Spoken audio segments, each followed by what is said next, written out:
Hi friends, నేనైతే chicken fry చేసి చూపిస్తున్నాను. బ్యాచిలర్స్ అయితే చాలా ఈజీగా చేసుకోవచ్చు, చాలా టేస్టీగా ఉంటుందని చాలా ఈజీగా సింపుల్గా చేసుకోవచ్చు. 2 స్పూన్ల నూనె అయితే వేసుకోండి. హాయ్ ఫ్రెండ్స్, నేనైతే చికెన్ ఫ్రై చూపిస్తున్నాను. బ్యాచిలర్స్ అయితే చాలా ఈజీగా చేసుకోవచ్చు. దానికోసం అయితే 2 స్పూన్ల నూనె పోసుకోండి. నూనె అయితే హీట్ చేసుకోండి. ఇప్పుడు నూనె అయితే హీట్ అయింది ఫ్రెండ్స్. ఇప్పుడు చికెన్ని వేసుకుందాము.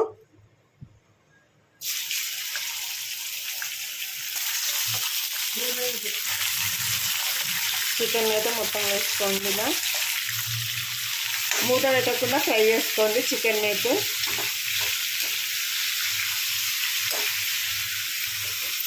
చూడండి, చికెన్ అయితే ఇలా ఫ్రై కావాలండి. ఇందులో వచ్చిన వాటర్ మొత్తం ఎగిరిపోవాలి. చికెన్ క్రిస్పీ అప్పుడే చాలా బాగుంటుందండి ఫ్రై అయితే. కట్ చేసిన ఒక ఉల్లిపాయ ముక్కలు వేసుకున్నాం. ఇందులో ఉల్లిపాయ ముక్కల్ని చికెన్ని అయితే ఫ్రై చేసుకోండి. మూత అయితే పెట్టకండి, మూత పెడితే వాటర్ వచ్చేస్తుంది కదా. సో మూత పెట్టకుండా ఫ్రై చేయండి. ఒక స్పూన్ అల్లం వెల్లుల్లి పేస్ట్ వేసుకోండి. ఇప్పుడు ఈ అల్లం వెల్లుల్లి బాగా ఫ్రై అయ్యేదాకా వేయించుకోండి. 1/2 టీ స్పూన్ పసుపు వేసుకోండి.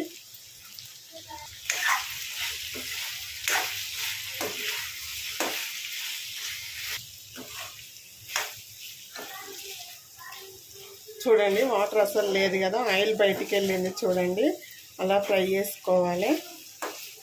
ఇప్పుడు దీంట్లో కారం వేసుకున్నాము.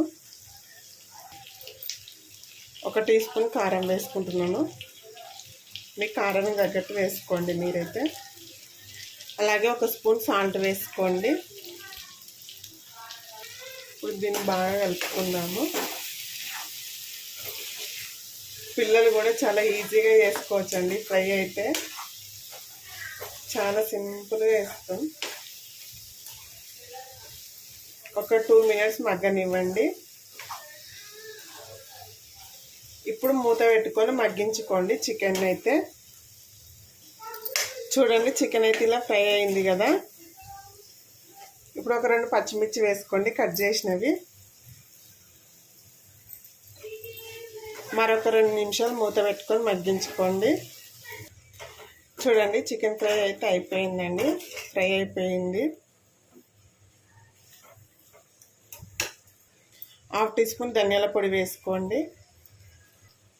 1/2 టీ స్పూన్ గరం మసాలా వేసుకోండి. ఒక 1/2 టీ స్పూన్ మిరియాల పొడి వేసుకోండి. ఫ్లేవర్ చాలా బాగుంటుందండి ఫ్రైలో అయితే. వీటన్నిటిని ఒకసారి కలుపుకుందాము. చూడండి, ఆయిల్ ఎలా వచ్చిందో.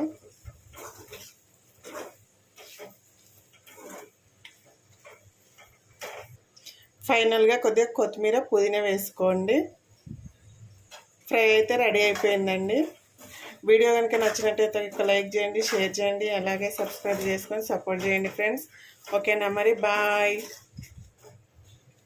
చాలా క్రిస్పీగా వచ్చిందండి, చాలా బాగుంటుంది.